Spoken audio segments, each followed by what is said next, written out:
Bienvenue les Gémeaux dans votre taroscope semestriel pour ce premier semestre 2025. Alors on va regarder ce qui vous attend, que ce soit votre signe solaire, ascendant ou lunaire. Et tant que j'y pense, n'oubliez pas de vous abonner à ma chaîne s'il vous plaît pour me soutenir parce que j'ai vu mes stats là ces dernières semaines et 80% d'entre vous ne sont pas abonnés. Donc voilà, c'est un soutien génial que vous pouvez faire gratuitement, donc s'il vous plaît, faites-le. Voilà. Bon, maintenant que j'ai dit tout ça, on va plonger dedans. Donc, déjà, première chose, pour être sûr que ce tirage vous plaît et vous correspond, surtout que ça donne du sens à votre vie, eh bien, on va regarder les premières énergies, valet d'épée, ok. Là, ça doit vous parler. Ce sont les énergies avec lesquelles vous rentrez dans l'année 2025. Donc déjà, fin d'année 2024, vous devriez vous sentir très concerné par ce que je vais raconter. 3 de bâton, ok. Et 7 de coupe, ok. Alors, on est ici sur une fin d'année et un début d'année 2025 qui est assez... voilà. Il y a un peu... En fait, au niveau émotionnel, c'est un petit peu perdu, mais vous voulez faire beaucoup de choses, vous voulez vous lancer dans quelque chose de nouveau, mais vous êtes un petit peu paumé apparemment dans... Peut-être pas quoi faire, mais peut-être plutôt comment le faire.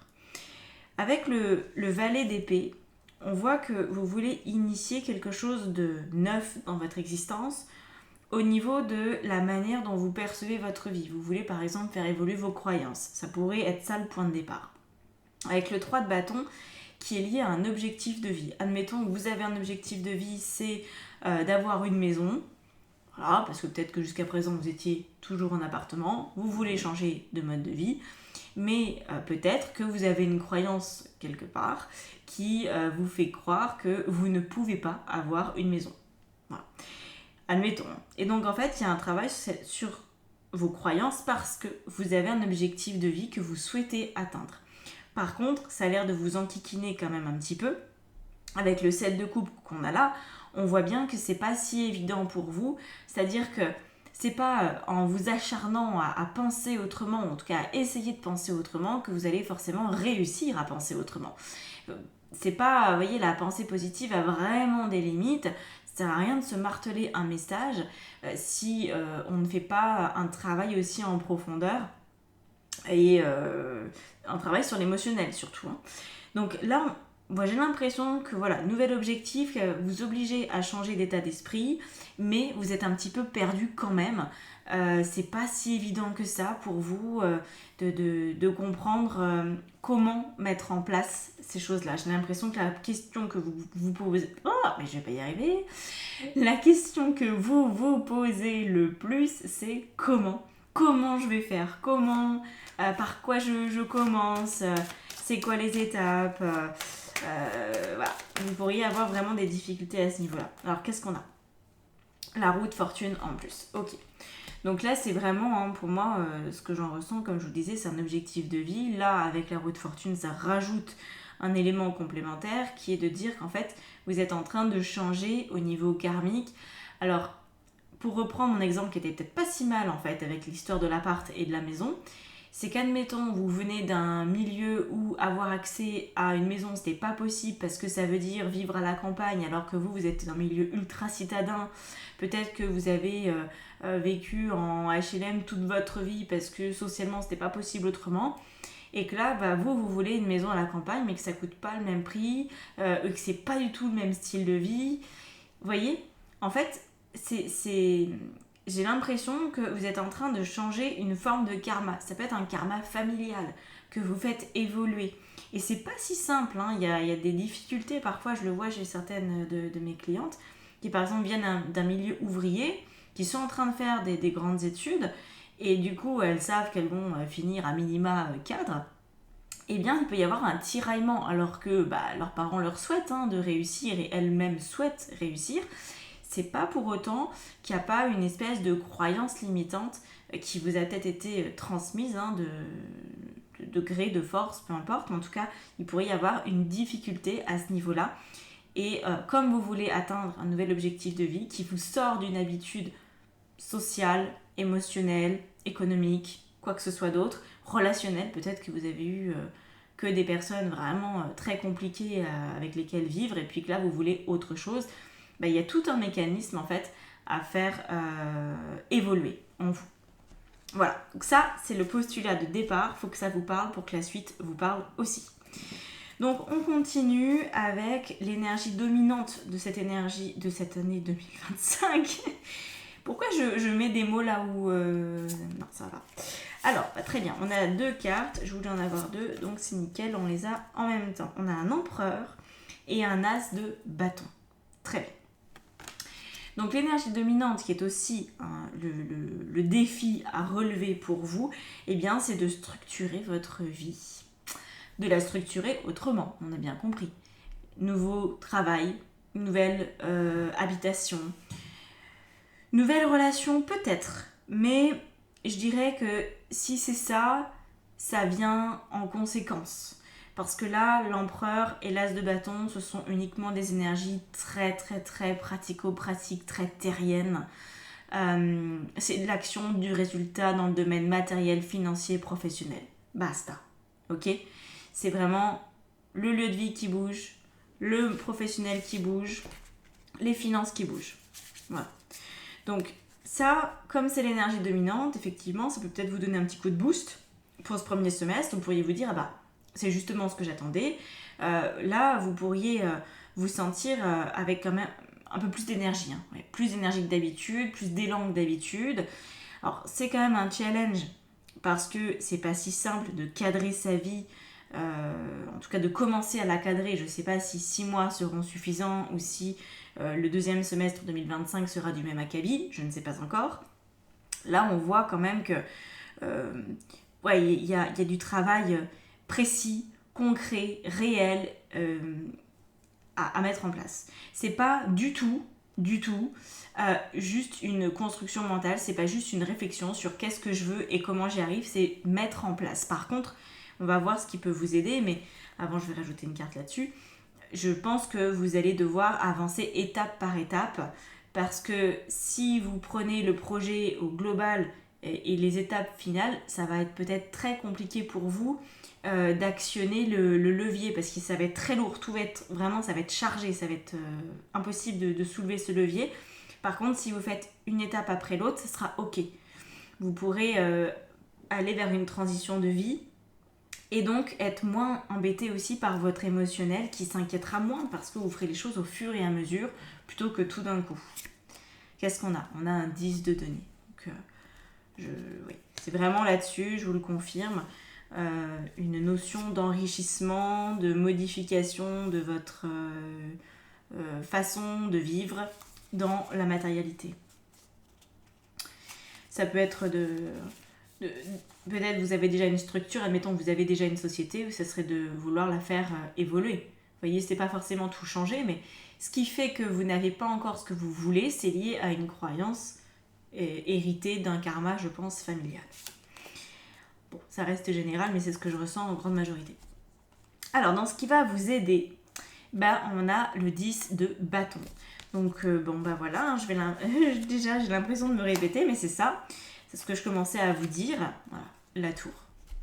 La maison Dieu et le 10 de bâton sur ce qui vous aide, c'est vraiment de ne pas charger la mule, d'y aller un pas après l'autre, faites effondrer en fait la sensation que ça va être dur, que ça va être compliqué, que ça va être long, que ça va être je sais pas quoi d'autre. Essayez de rester simple. Vous n'avez peut-être pas la vision globale, mais par contre, je pense que vous pouvez quand même, avec cet empereur qui va vous aider, vous pouvez faire un pas. Et l'autre pas, vous ne savez pas encore où vous allez le poser. Vous savez, c'est comme quand on est un peu en équilibre, on est sur un pied, puis l'autre, on ne sait pas. Et sauf que tant que vous n'avez pas fait un pas, vous ne pourrez pas faire le deuxième. Donc, vous risquez d'être dans une situation de vie où tout se fait selon un timing divin, si je puis dire. C'est-à-dire que vous n'aurez peut-être pas trop la main sur la planification de tout ça. Vous allez juste avancer, faire confiance, ça serait bien. Dans l'absolu, ça serait bien. Ça vous permettrait de vous détendre. Et en tout cas, pas tout en même temps, ne commencez pas à créer un plan, parce que je pense que si vous créez un plan, ça va pas marcher. Hein. Vous allez imaginer un truc, et puis au moment de vous lancer, vous allez vous rendre compte qu'il y a plein d'infos qui vous manquaient au final, et que ce que vous êtes en train de faire ne fonctionne pas du tout. Donc, une chose après l'autre, vraiment. Alors, qu'est-ce qui se met en place au niveau de votre vie personnelle, donc dans vos relations amicales, familiales et amoureuses? On a pas mal ça, les dents. La carte du monde. D'accord, alors je vais toutes les placer. Ça permet d'avoir une meilleure vision. Le cavalier de denier, tiens, comme de par hasard, au niveau professionnel et matériel. Et enfin, le 6 de coupe dans votre vie intérieure. Alors ça c'est très très chouette. Dans la vie intérieure, c'est vraiment beaucoup de douceur. Donc, je pense que ça va quand même aller, hein, ce changement. Vous allez pouvoir le mettre en place à condition de bien réguler vos émotions. C'est la seule chose que vous allez pouvoir essayer de contrôler. Le reste, ça ne sera pas possible. Ce ne sera pas possible. Au niveau perso, avec le monde, c'est l'idée de avoir, selon votre situation, soit ça va être de vous mettre un peu dans votre bulle, avec les gens que vous aimez, de vous couper un peu du monde pour pouvoir justement avancer sereinement sans être perméable aux critiques, aux gens qui, peut-être même si elles sont de votre famille, qui ne sont pas forcément très très sympas avec vous, voyez. Ça peut être vraiment cette histoire de je me mets dans ma bulle. Je veux pas trop qu'on vienne m'enquiquiner là maintenant parce que j'ai déjà fort à faire.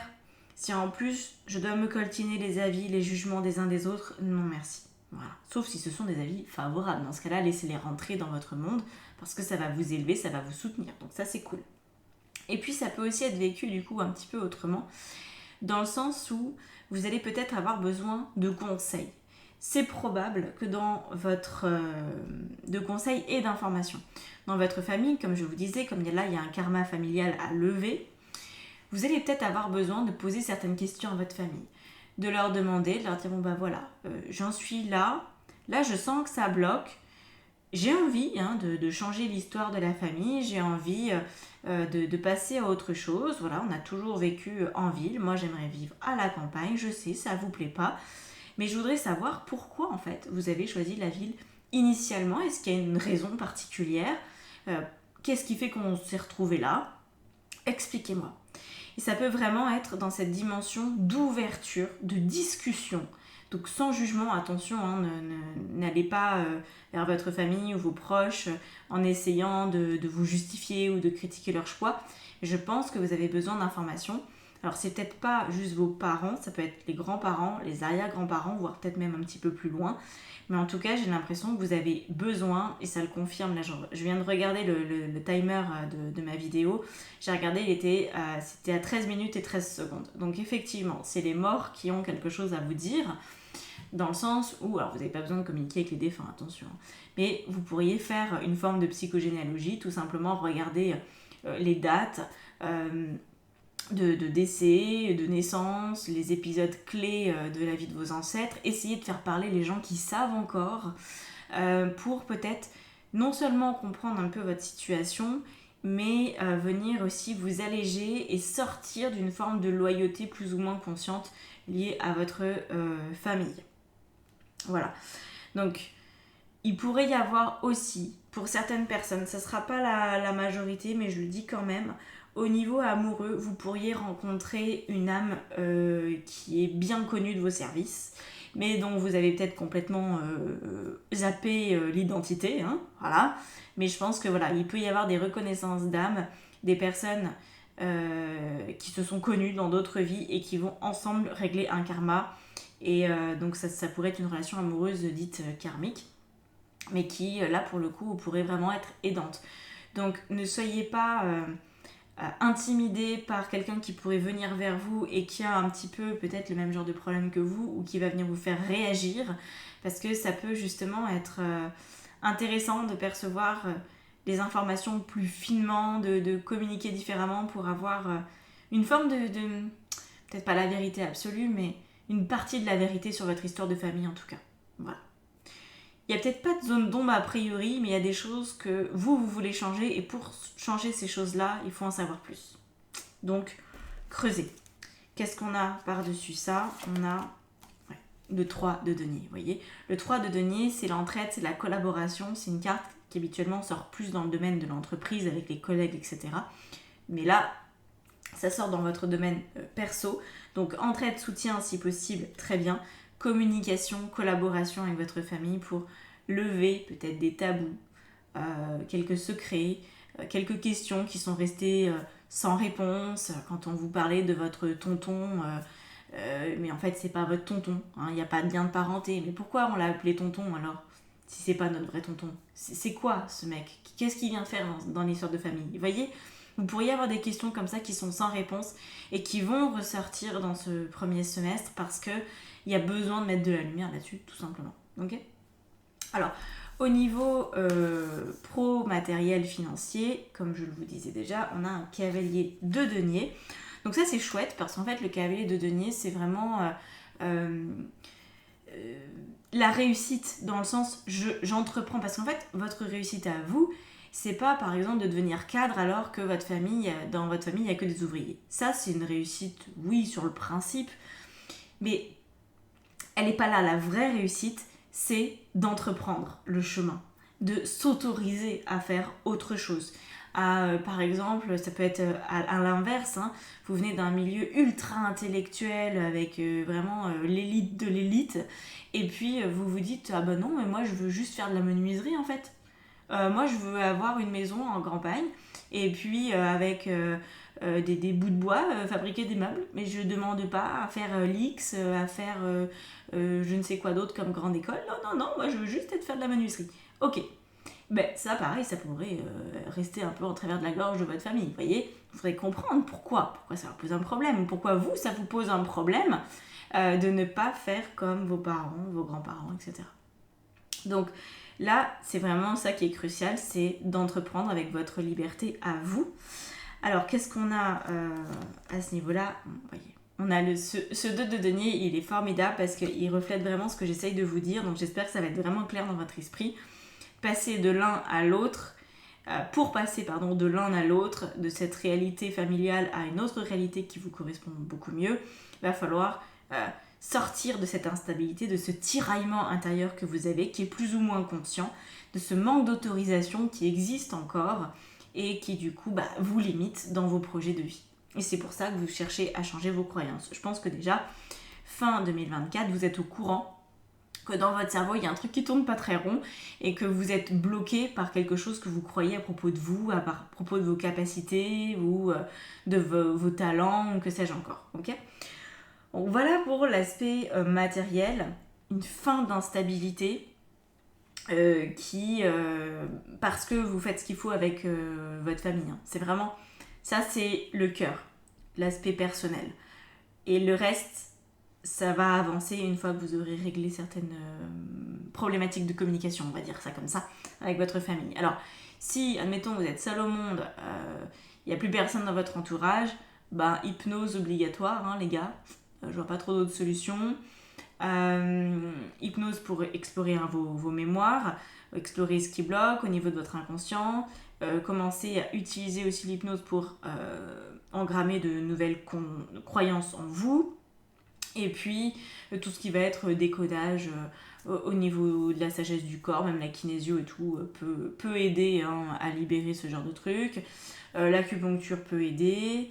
Les contacts défunts, au pire des cas, ça peut fonctionner, même si en général, les gens qui font du contact défunt n'ont pas forcément ce genre d'approche. Enfin, c'est pas forcément dans ce genre d'optique-là, mais ça peut marcher. Voilà. Ouais. Au niveau, du coup, de votre vie intérieure, on a ce très joli 6 de coupe. Donc, le 6 de coupe, c'est la reconnexion, en fait, à vous, tel que vous êtes censé être. C'est-à-dire que c'est vraiment l'adulte qui prend la main de son enfant intérieur et qui dit tu sais quoi, maintenant on va faire équipe, on va se comprendre tous les deux et on va pas se lâcher. Donc dans la vie intérieure, c'est vraiment une reconnexion à vous, à vous sans forcément être tributaire des mémoires des uns et des autres. Alors attention parce qu'il y a une mouvance depuis plusieurs années déjà, ça date pas d'hier, qui consiste à considérer que les mémoires issues de la famille transgénérationnelle sont forcément lourdes et chiantes. Mais en fait, non. La plupart de ce que vous êtes aujourd'hui vient, et c'est génial, de votre famille. Sur plein d'aspects, c'est extrêmement positif en fait. Ça l'est beaucoup plus que négatif. Et puis il faut aussi comprendre que si jamais il y a quelque chose qui bug un peu chez vous du fait d'un transgénérationnel complexe, c'est par amour qu'on vous l'a transmis. C'est pas pour vous enquiquiner. Et c'est pas non plus pour sauver votre famille que vous avez ce genre de mémoire, ok ? C'est juste parce qu'en fait, il y a des choses qui n'ont pas pu être réglées. Et bien souvent, malheureusement, c'est un processus inconscient, c'est même pas une volonté de vos ancêtres de vous transmettre quelque chose, c'est juste ça se fait, c'est comme ça. Ce que vos ancêtres n'ont pas réglé, n'ont pas abouti, en fait, ils espèrent que leur progéniture ne va jamais revivre la même chose. Et du coup, en fait, ils sont dans la peur de ça, dans l'angoisse, voire dans la colère, etc. Et c'est justement parce qu'ils ressentent ça, s'ils étaient en paix avec leur mal-être, ils ne vous le transmettraient pas. C'est le fait qu'ils ne le soient pas en paix qui fait que les conséquences sont toujours présentes, vous voyez ?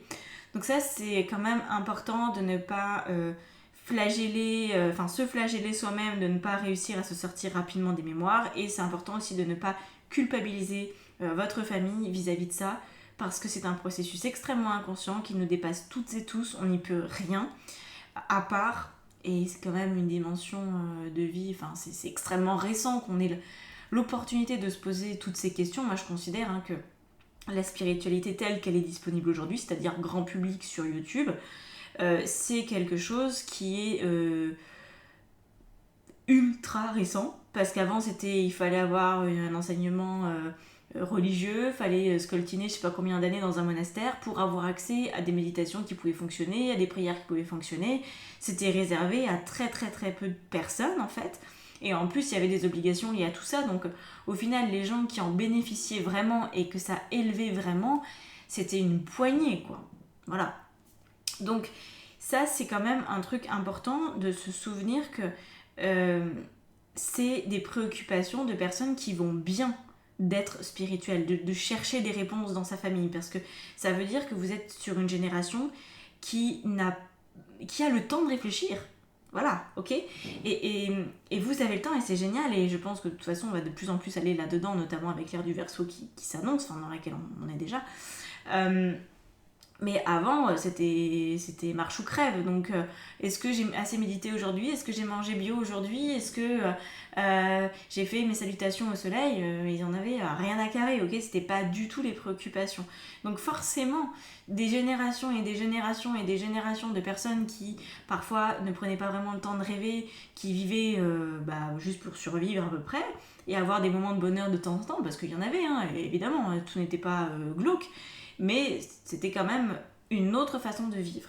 Et donc là, vous pouvez décemment pas leur en vouloir de porter certaines choses, et c'est aussi un travail de réconciliation du coup avec votre passé, avec des mémoires qui vous sont peut-être propres uniquement, qui sont vraiment liées à votre âme et à des vies antérieures que vous avez véritablement vécues, si je puis dire, et puis tout ce que vos ancêtres ont pu transmettre.